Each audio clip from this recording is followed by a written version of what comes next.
Probably the most famous adaptation induced by strength and conditioning is the ability to access more muscle over a given period of time. Superficially, this makes sense. If a sprinter can access more muscle, they should be able to jump higher. Looking at combat sports, if a boxer can access more muscle throughout the kinetic chain, they should be able to punch faster and harder. The list goes on. Whilst this phenomenon of increases in muscle activation is often discussed in relation to strength and conditioning, you rarely hear it discussed with a framework provided as to what is actually possible.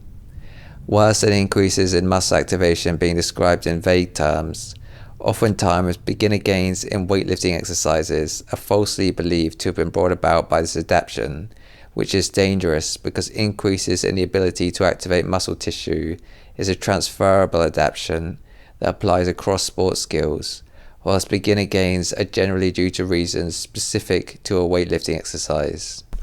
I am going to briefly display this photo of a motor unit on screen. You essentially have a cluster of muscle fibers which are connected to a motor neuron, which can cause the muscle fibers to contract either voluntarily through conscious effort or involuntarily through methods I will get into shortly. Whilst there are many videos on YouTube that get into the concept of a motor unit and the idea of increasing voluntary activation of motor units, very few actually look at what the studies have shown and what kind of increase in the voluntary activation of muscle is possible, which is what I'm going to get into here. Before getting into the numbers, I think it's worth being aware of how scientists estimate an individual's ability to voluntarily activate their muscles. In short, they use an electrical stimulus, which you can see being applied, and compare that with a voluntary activation. If the two numbers are the same, then voluntary activation is deemed to be 100%. If there is a mismatch in the numbers, then scientists are able to observe an inactivation percentage. So the first study I'm going to look at here is titled Intermuscle Differences in Activation. This study is an open access study, and you can find a link to it in the description if you want to investigate it in further detail. To skip to the results section of this study, the graph on screen displays the results. The plantar flexors, which are muscles used to point the toes, are 5% inactive. The dorsiflexors, which are muscles used to curl the foot, are about 2% inactive. The elbow flexors are about 5% inactive, and the quadriceps are about 15 to 16% inactive in these subjects. It should be noted that this study follows a trend which is present elsewhere in the research on this issue. Generally, bigger muscles, such as the quadricep, are the hardest to activate. I think the information about the study subjects reveals some important details. 4 of the subjects are actively involved in resistance training, and 3 of the other subjects are involved in competitive sport. So when viewing the averaged inactivation percentage, you have to bear in mind that these are active subjects who will likely already have improved their ability to voluntarily recruit motor units through training. This excerpt from the discussion section contains an important quote in terms of establishing a baseline for a level of voluntary activation in untrained subjects. To quote, other studies have shown 10.4% to 23.4% quadriceps inactivation, which will obviously depend on training status. So the lowest level of quadriceps activation reported is around 76.6%. The next study I'm going to feature here will bring surprising results in comparison to how this mechanism is usually described if you see it on social media. You can see the study title on screen, and once again it's linked in the description. In short, the study will examine the effects of 15 to 30 minutes of steady state running at progressive speed with a maximum of 13 kilometers per hour. To put the speed of 13 kilometers per hour into perspective, running at that speed for a 5k run would result in a time of 23 minutes, which is over 10 minutes slower than the world record. To look at this excerpt from the results, VA, which is an abbreviation for voluntary activation here, was at 84% at baseline, yet raised to 86.5% with 4 weeks of running training in these subjects who were of a low training status. The muscle they investigated is the vastus lateralis, which is one of the 4 quadricep muscles. If you think about the concept of trying to activate every muscle in your leg at once, such as to kick as hard as possible, or just would be the furthest thing from that. You would think that if steady state running can increase your ability to activate muscle up to 86.5%, then workouts that are more volatile, such as wrestling, sparring, or interval running, should be able to take you to at least this level of muscle activation, if not further.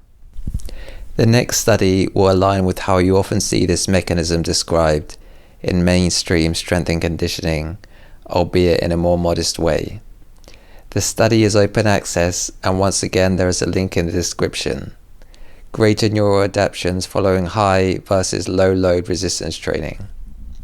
To summarize the training, the subjects trained 3 times a week with leg extensions. They were randomly assigned to either a group who did reps till failure at 30% of their 1 rep max, or a group who did reps till failure at 80% of their 1 rep max.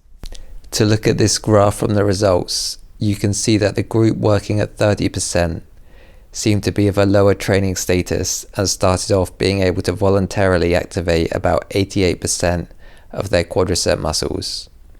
In the first 3 weeks of training, they increased their voluntary activation to 90%, but from there it plateaued for the rest of the training period.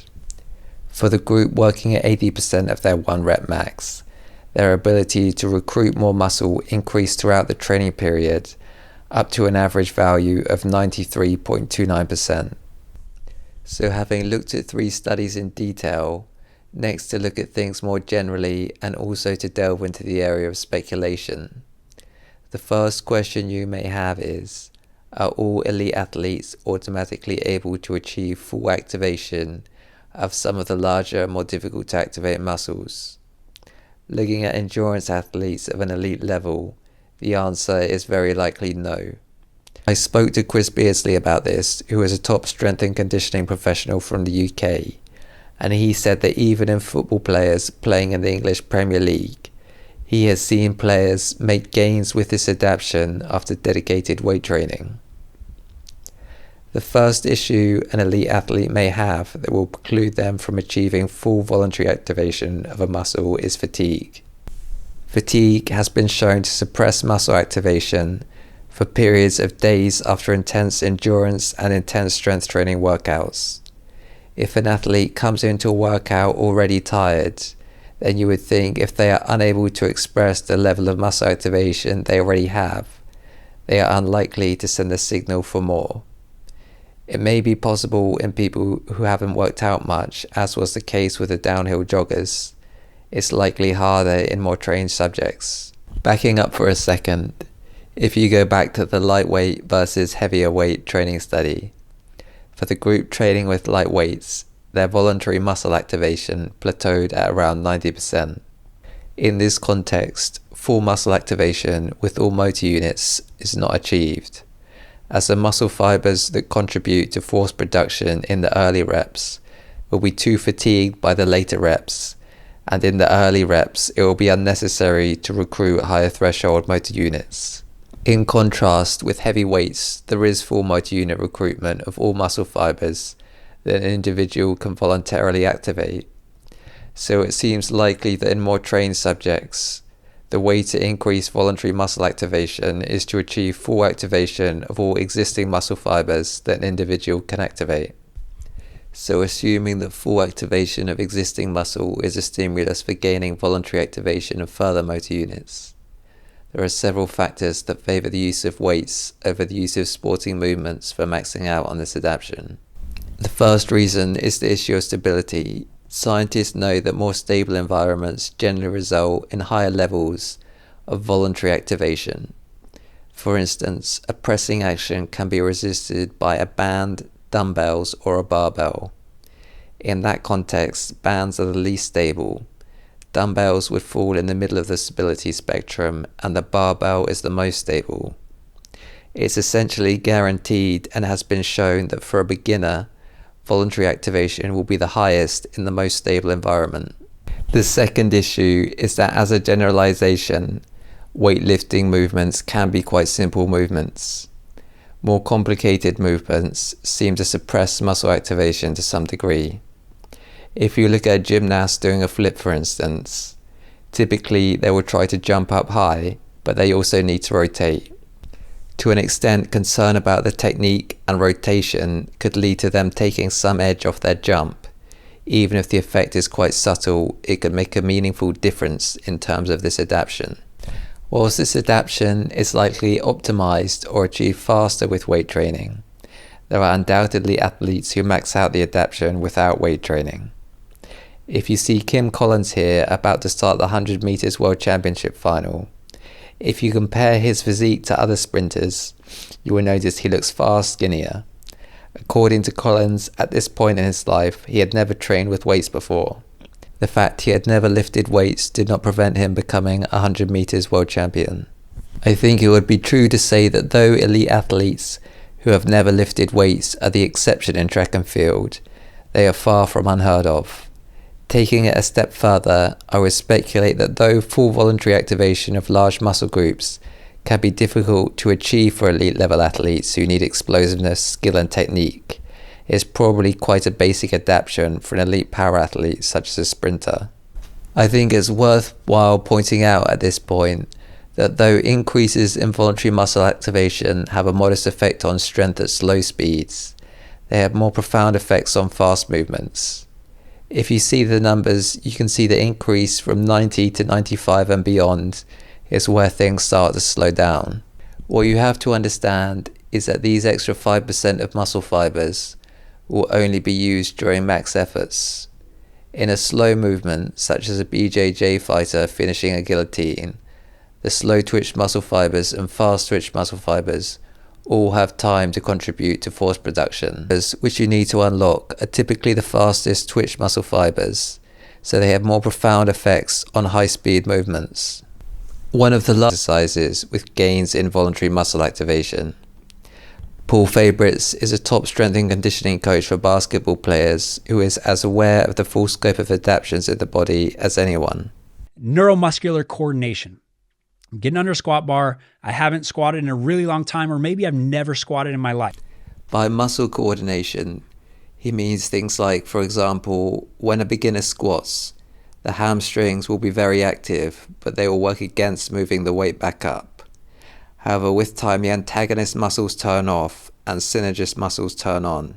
Your one rep max could go up in a week. It could go up 50 pounds in a week. It might go up 100 pounds in a week.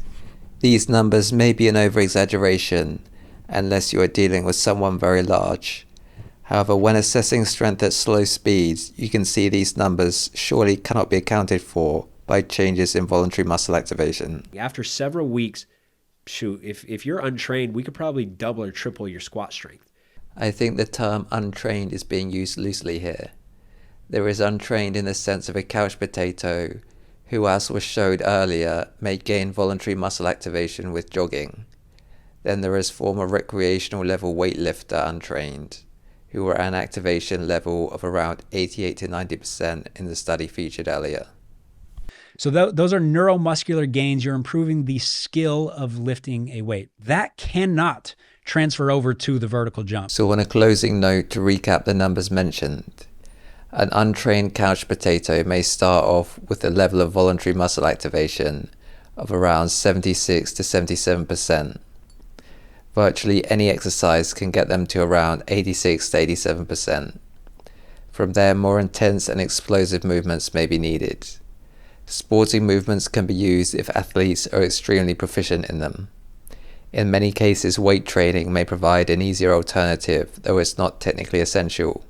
It seems that gains in voluntary muscle activation slows down significantly at around 95% in the quadricep, though it's much easier to achieve in smaller muscle groups such as in the arms.